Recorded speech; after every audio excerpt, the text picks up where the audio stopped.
All right, the less serious of the Conor McGregor stories, but still significant, is that in the middle of the night on Monday, he announced his retirement. Nobody saw this coming. We all woke up. My phone was blowing up this morning, so was everyone else's, with a tweet that said, "Hey guys, quick announcement. I've decided to retire from the sport formerly known as mixed martial art today. I wish all my old colleagues well going forward in competition. I now join my former partners on this venture already in retirement. Proper pina coladas on me, fellas." I didn't know what to make of this when I first saw this. I was like, he did this in 2016 where he announced his retirement on Twitter, but obviously came back and fought again. So is this a joke? Is he screwing with people, or is he dead serious about this? I wasn't sure either. Like, it looked to me that it kind of had to do with the back and forth he's been having, or I guess not the back and forth, but the ideas he's been putting forth about being an owner of the UFC, and maybe it was a bargaining ploy. But now with everything else, who knows what's going on? Well, we have video of him. Remember, this was in Chicago last week where he stood on top of a bar, addressed his fans, and made his demands crystal clear what he wanted to continue his career in the UFC. Watch. My rightful shares in the UFC company. That's what I'm saying. Damn right. Let's see how it goes. I'm going to give it over that last number what's happened, but I'm still prepared, ready to fight. Okay, so that's what he said in Chicago last week. So we spoke with Dana White today. He appeared on TMZ Live earlier today.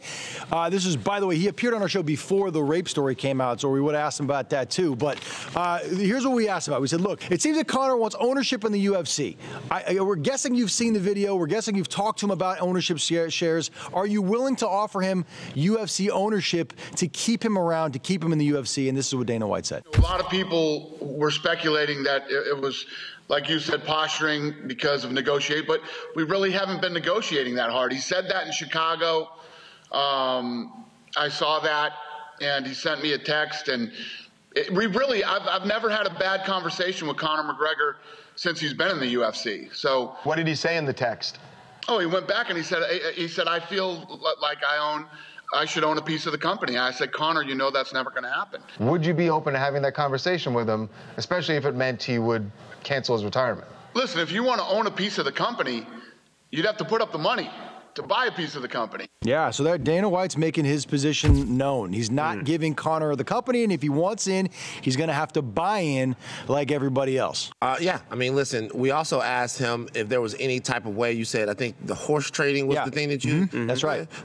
That's basically like, you have a nice horse, I have a nice horse. Right. Like, how does the horse trading situation work? Tell me. Here's what I asked him. I said, look, man, I go, if you're saying he's got to buy in... explain the horse trading thing. I'll just let you know. No, I appreciate the horse trading. There's a lot of people out there that will you say horse traded, and I was like, what is that? Okay, I would like to know what the... Here's what I asked specifically. I said, look, if you're saying he's got to buy in, you want him to fight for you again, and you said he made $50 million for the last Khabib fight. Right. So if he takes another fight with Khabib or somebody else, instead of taking like the $50 million, what if you guys worked out a deal where he could get some kind of ownership in the UFC instead, so he'd still be kind of buying the ownership in a sense, just not directly with a check. Instead, he'd be fighting for a piece of the ownership. And, you know, would he be open to that? And Dana didn't exactly say no, but he did say without some kind of a purchase, look, it's not going to happen. Yeah. These celebrities, when WME bought the UFC, were they given a discount when they bought in? I'm not sure, to be honest with you. I don't know either.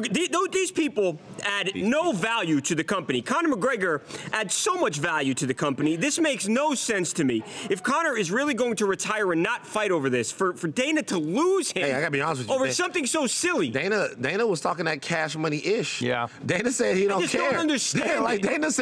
Dana said, I asked him straight out, listen, are you willing to, a lot of people say that the UFC won't be the same without Conor McGregor. He said, we've done it before, we can do it again. You know what I think? I think Dana White knows that money's great for Conor McGregor, but at the end of the day, nothing will give him the feeling like competing inside that octagon. I agree with you, Mike. He knows that Conor will come back. And Dana said this was the last thing he said. This was the last quote. It's part of sports. There will be others. Wow. Maybe. If you like what you just saw, videos, great stories, and crazy photos, we've got more like it every single night on TMZ Sports on FS1.